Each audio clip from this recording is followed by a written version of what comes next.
Halo semua, selamat datang kembali di channel YouTube saya, Charles Lee.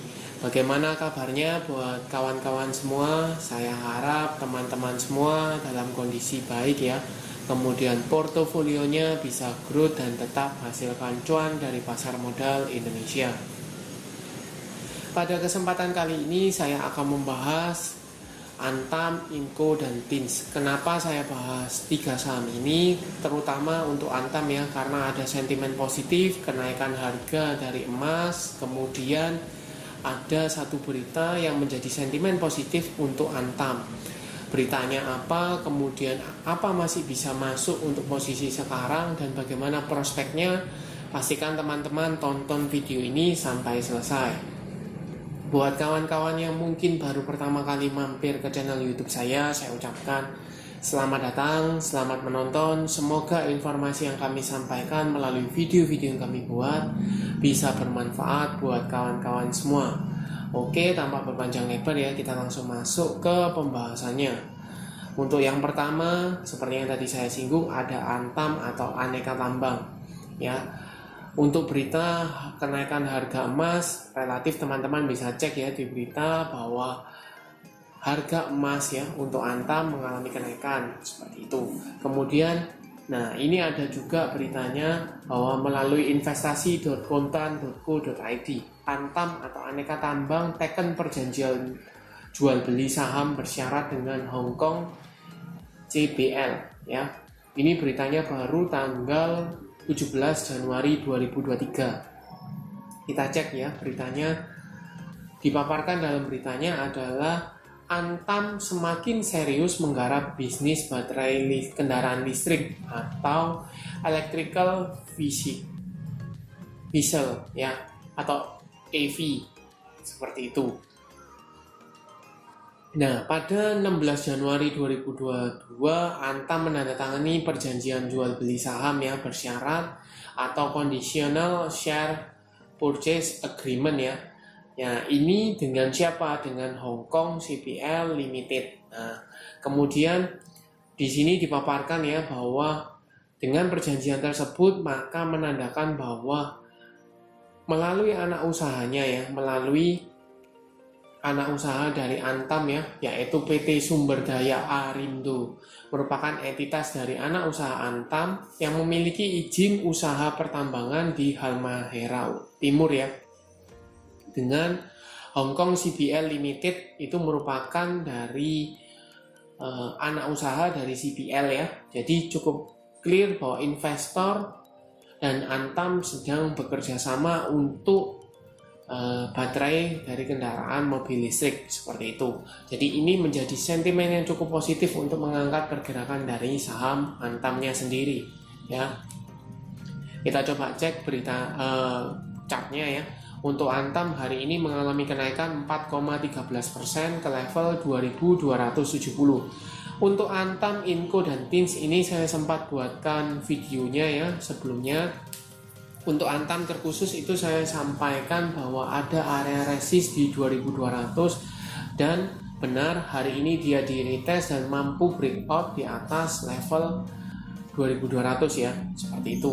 Nah, bagaimana potensinya untuk ke depan? Buat teman-teman yang telah mengikuti analisa dalam video saya sebelumnya ya, untuk spekulasi buy di apabila saham Antam ini breakout dari level 2200, saya ucapkan selamat untuk floating profitnya ya, atau sudah profit ya, seperti itu. Nah, buat teman-teman yang belum punya, apakah teman-teman masih bisa entry?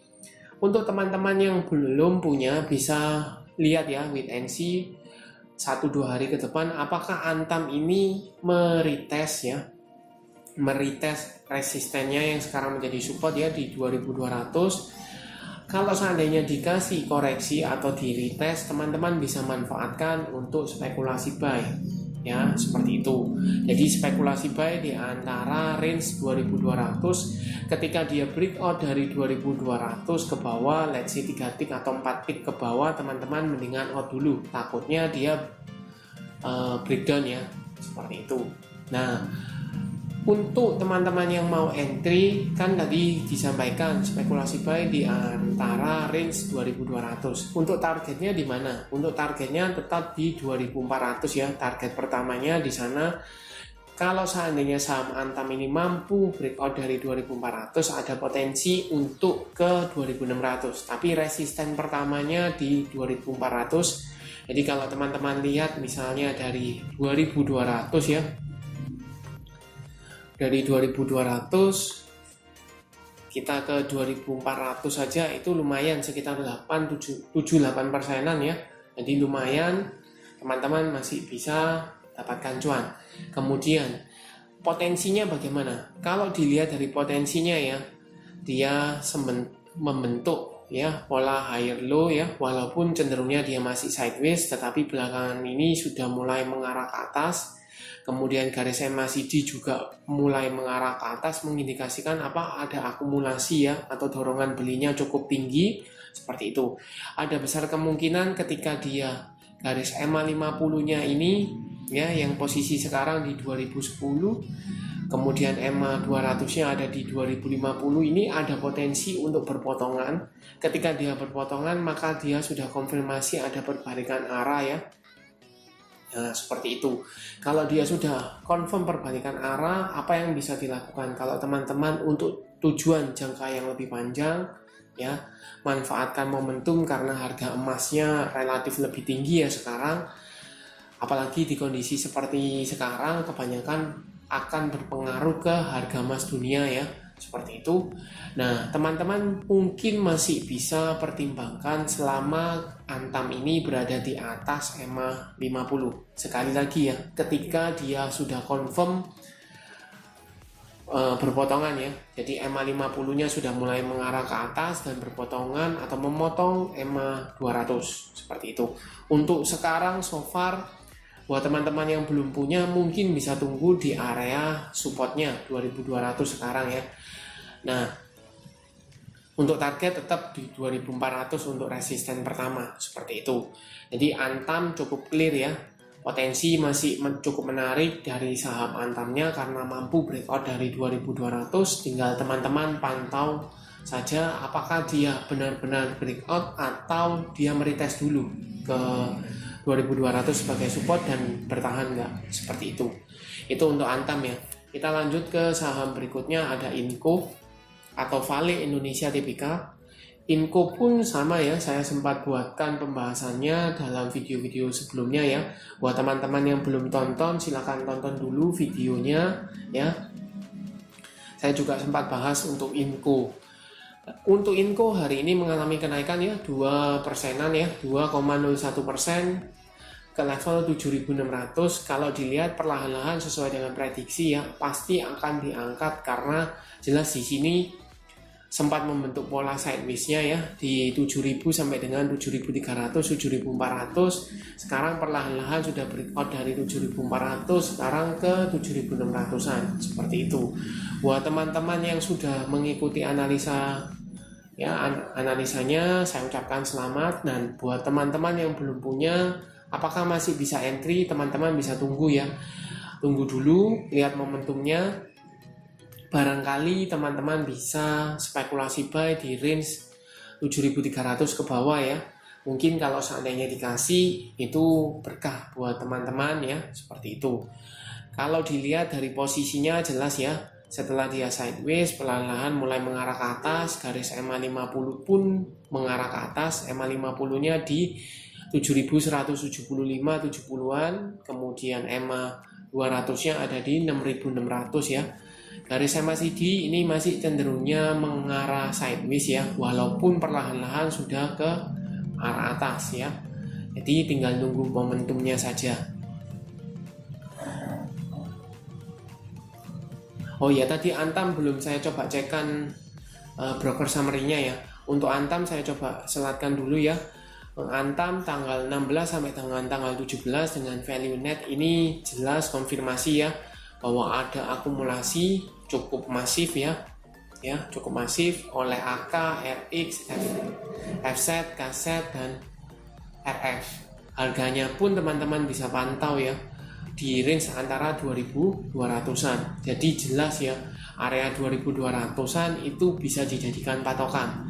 Apakah Antam ini masih tertahan di level 2200 atau dia malah tidak mampu tertahan di level 2200. Ya, seperti itu. Nah, bagaimana dengan Inco? Saya coba cekkan untuk Inco ya. Sama tanggalnya 16 sampai dengan tanggal 17. Kita cek di sini sama halnya dengan Antam, ada akumulasi ya cukup masif. Oleh siapa? Oleh AK, RX, DX, BK, IF. Harganya teman-teman bisa cek ya. Paling murah 7.490 kita bisa bulatkan di 7.500 sampai dengan 7.600 ya. Jadi berkisarannya di 7.500 7.600 ya, seperti itu. Itu untuk Inco. Kalau kita misalnya kita coba lebih panjang ya, tanggal 9 kita coba cekkan di sini, jelas masih akumulasi ya. Oleh siapa? AK, IF, LG, YU, DX ya. Harganya pun teman-teman bisa pantau 7.000 ke atas ya, sesuai dengan prediksi. Jadi masih ada tampungan walaupun sudah tidak semasif ketika harganya di 7.100, 7.200 ya, seperti itu. Nah, apakah teman-teman masih bisa entry untuk posisi yang belum punya? Sebaiknya tunggu di daerah lebih bawah, lebih bagus ya. Tapi selama di atas level 7.000 itu masih cukup aman untuk saham Inco. Kemudian buat teman-teman yang sudah punya ya di range antara 7.000-an, apa yang bisa dilakukan? Kalau menurut saya ini layak di hold. Kenapa? Karena posisinya dia masih berada di atas garis EMA 50 ya. Kemudian jelas bahwa ada akumulasi di harga 7.000 sampai dengan 7.300-an ya. Averaging price-nya di kisaran di sana. Berarti kalau teman-teman averaging price-nya kurang lebih di harga tersebut, teman-teman harganya sama ya, kurang lebih sama. Jadi cukup aman ya, seperti itu. Tinggal teman-teman kawal aja. Selama dia di atas garis EMA 50, teman-teman masih bisa di hold. Ya, seperti itu. Itu untuk saham Inco. Jadi clear ya. Antam, Inco ini menarik. Kemudian kita coba cek saham terakhir, ada TINS atau Timah Tbk. Ini juga sempat saya buatkan video dan sesuai dengan prediksi ketika saya sampaikan di sana ya, dalam video tersebut, bahwa selama saham TINS ini masih dijaga di atas level 1100 ya, 1100 sampai dengan 1150, jelas bahwa ada yang menjaga ya di area sana sehingga dia cenderungnya sideways seperti ini. Kemudian yang menarik lagi dari saham TINS ini, garis MACD yang mulai mengarah ke atas mengindikasikan apa?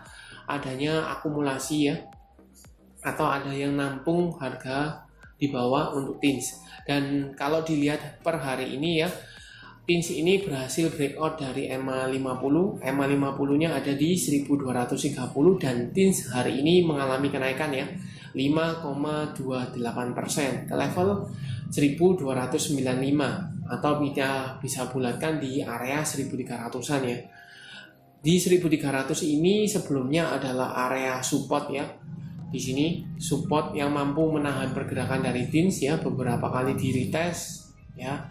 Jadi ini area resist yang cukup kuat, belum bisa dikatakan dia breakout dari 1300, tetapi kalau dilihat dari EMA 50 kemungkinan besar dia breakout dari EMA 50. Tinggal teman-teman pantau ya untuk besok atau lusa, apakah TINS ini benar-benar akan melanjutkan kenaikan dan dia breakout dari area resist 1300. Kalau seandainya mampu breakout ya disertai dengan volume, teman-teman bisa spekulasi buy untuk target di daerah EMA 200 di 1395, 1400 itu masih bisa ya. Jadi tektok minor atau tektok cepat saja itu mungkin masih bisa seperti itu. Dan yang menarik lagi, kalau seandainya dia ketika dia TINS ini mampu breakout dari EMA 200 ya di daerah 1390 sampai 1400 yang bertepatan dengan EMA 200-nya, kalau dia mampu breakout ke arah sana menunjukkan apa? Ada tanda-tanda bahwa saham TINS ini mulai ada perbalikan arah ya. Teman-teman bisa pantau atau nanti saya coba buatkan analisanya ya ketika dia mampu breakout. Seperti itu. Kita coba pastikan ke broker summary-nya untuk TINS ya. TINS. Kita coba cek di sini apakah ada akumulasi. Ada akumulasi masif ya oleh CS, LG, DR, PD, dan IF. Harganya pun teman-teman bisa cek ya 1200-an. Jadi kalau seandainya turun di bawah 1200-an atau di bawah EMA 50, beberapa broker tersebut sudah floating loss ya. Seperti itu. Jadi kemungkinan untuk breakout dari EMA 50 terbuka lebar ya. Malah dia menurut saya konfirmasi sudah breakout dari EMA 50-nya, tinggal teman-teman lihat apakah dia mampu breakout dari area resistnya 1300 atau tidak ya, seperti itu. Jadi overall kesimpulannya bagaimana, 3 saham ini cukup menarik ya. Untuk Antam ada sentimen karena kerjasamanya ya, perjanjian kerjasama. Kemudian dari sisi harga Antamnya atau harga emasnya yang mengalami kenaikan di situasi seperti ini, dan itu berdampak ke Inco maupun dari TINS ya. Inco jelas ada akumulasi, kemudian ada TINS yang perlahan-lahan mulai mengarah ke atas. Jadi teman-teman bisa pantau 3 saham ini. Oke, sekian untuk video kali ini. Terima kasih sudah menonton sampai akhir. Jangan lupa like, share, dan subscribe channel YouTube saya. Dan nantikan video analisa saham berikutnya. Sampai jumpa.